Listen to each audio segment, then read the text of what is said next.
Hi everyone, welcome to ZyNerd's NEET PG information series. In this video, we'll be looking at the different certificates that are required during admission for your PG course or to pursue your PG course.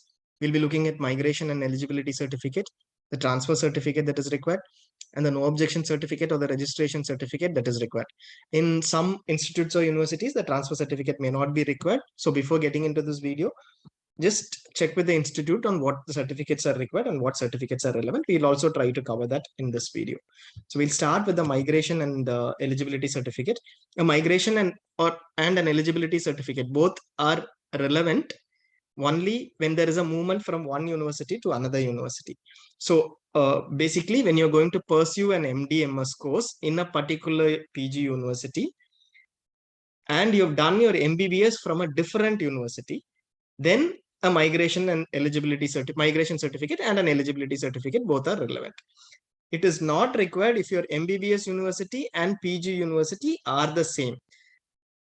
And as far as FMG candidates are concerned, they would have done their MBBS from an abroad university, so both the certificates are relevant.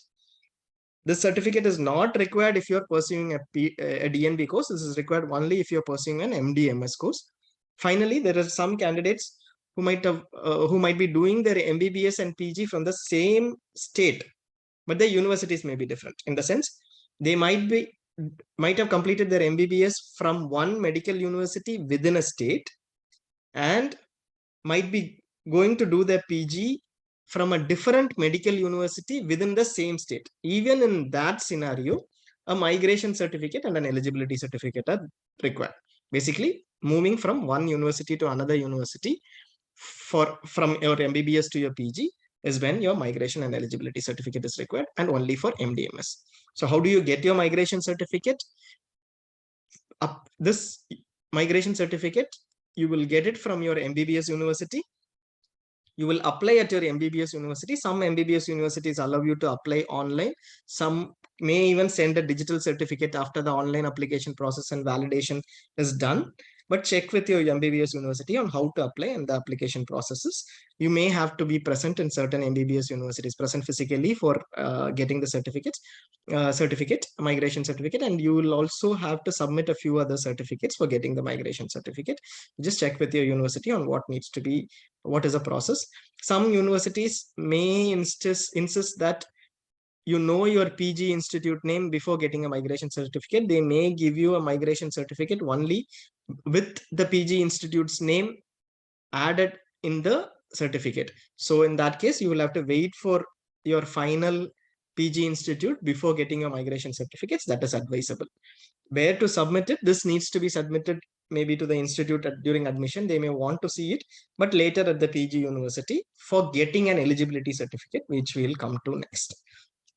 So what is an eligibility certificate? An eligibility certificate is provided by your PG university for pursuing your course in that university if you have not done MBBS from that PG university.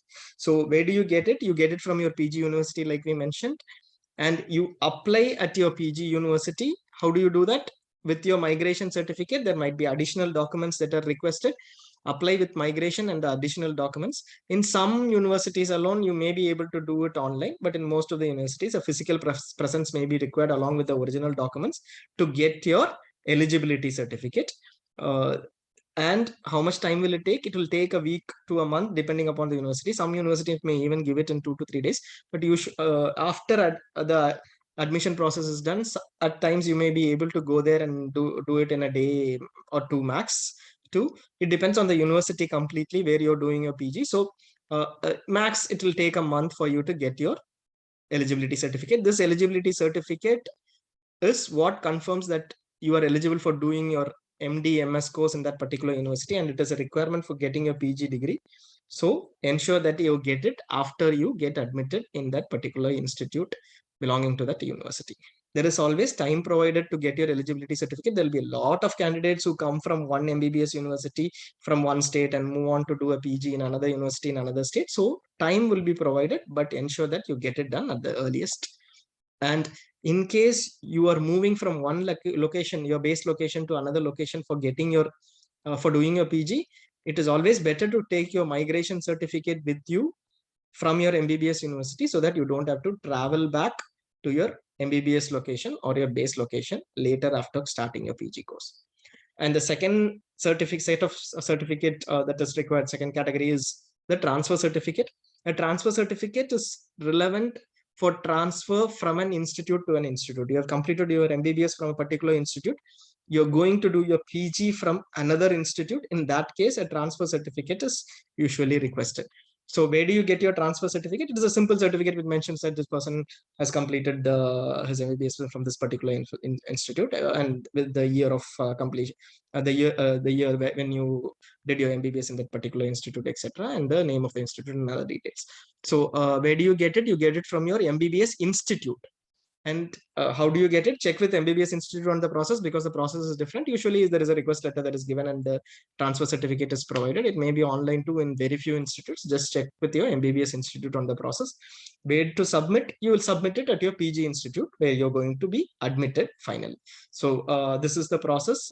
It is not required for DNB Institute. It is only required for MDMS institutes. DNB institutes do not insist on a transfer certificate, nor is it in the process that has been defined by NBE till last year. This year they haven't specified anything, but till last year this was not part of the required certificates for doing a DNB institute. In case the institute insists, just tell them there is no concept of transfer from one institute to another involved in the NBE admission process. But in case required, you can still go ahead and get it and give it just for the sake of it. And third, the no objection and the registration certificate. This is when you move from one state medical council's registration to another, to be practice in another state medical council. That is when a fresh registration in the new state medical council is required. So this is between medical councils, one medical council to another, usually a state medical council to a state medical council. So what is the process? When is it required? If you're registered in the PG state medical council, wherever you're going to do your PG, if you're already registered, then this process is not relevant at all. No objection certificate, no registration certificate. You already have a registration certificate in the PG state medical council. This is required only if you are not registered already in the PG state medical council. So what is the logic behind it? You're going to do your residency for 3 years in the particular state. So you have to be registered in the particular state during your residency period. So in this period, whether it is MD, MS or DNB, you'll be practicing your residency in that particular state, and therefore you have to get registered in that particular PG state medical council.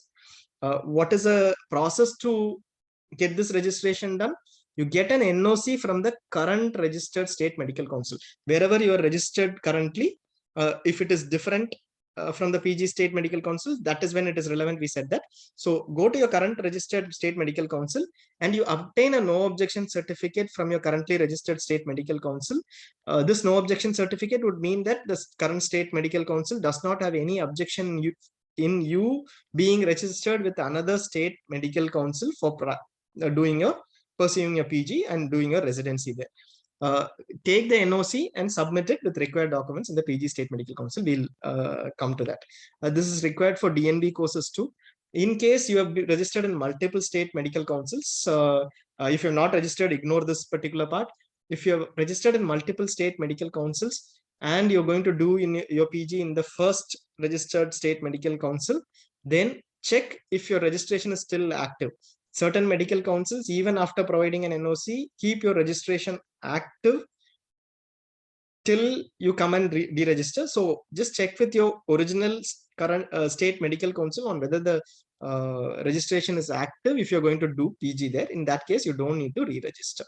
Now, for all those who are going to do it from one state medical council where they're registered and then going to do their PG in another state medical council where they will have to go ahead and register. First process is to get a no objection certificate from your registered state medical council, which you're currently registered in. So apply at the currently registered state medical council for this. This can be done online. Many states have this online after the recent online direction to make all registrations online by the NMC had directed all state medical councils to do it. when you get a no objection certificate, some may require a personal appearance, but most may not require. But check with your registered state medical council on this, whether this is required. Where do you submit this? You submit it to your PG state medical council. When you go join, after joining, you will be provided time to submit this at the PG state medical council and register there. Usually a month is at least given for you to submit the no objection certificate and get registered in the new state medical council. So what is the final output? The final output of this entire process is a registration certificate that you get from the PG state medical council. You submit your NOC along with other documents at the PG state medical council. And this can also be done online, but personal appearance may be required in most of the medical councils for a fresh registration. This is a requirement to pursue residency in the PG state, and there have been notifications given by many medical councils to candidates who are pursuing the course without being registered for a long period of time. This may create an issue in pursuing your course. So ensure that you register in the PG state medical council at the earliest. Probably within a month, you should be able to register in most of the PG state medical councils. This timeline is, this is an usual timeline because many candidates come from a different state and they are provided this time to register in the new PG state medical council. So these are the certificates that are required. We'll briefly summarize everything. Migration and eligibility certificate, it is only for the MD/MS course, only if PG university is different from the MBBS university. Process, get migration certificate from the MBBS university, submit the migration and other documents in the PG university, and get eligibility certificate from the PG university. Time will be provided after admission for getting the final certificate, which is the eligibility certificate. Transfer certificate, this is for an MD/MS course alone. It is not relevant for DNB. Get your transfer certificate from your MBBS institute and submit it in your PG institute. Straightforward. This may be requested at the time of admission. Check with your PG institute on whether this is required at the time of admission. No objection certificate and registration certificate. This is relevant between medical councils. This is for all MD, MS, and DNB courses for pursuing residency in that particular state where you are going to do your PG. Only if you're not already registered in the PG State Medical Council, these certificates are relevant. If you're already registered, you already have your registration certificate, and therefore it is not relevant. Get NOC, the process, get NOC from your currently registered State Medical Council, submit the NOC and other documents in the PG State Medical Council, and get an eligibility, basically this would be a registration certificate for from the PG State Medical Council. So there will be time that will be provided for admission, after admission, for the registration of your residency of your MBBS at the PG State Medical Council. So this is in a sense the certificates that are required. There's some confusion with a lot of candidates on where to get why are these certificates required, when are these certificates required, etc. Hope this video has clarified that. Please share it with others for whom this may be helpful, and thanks a lot for watching.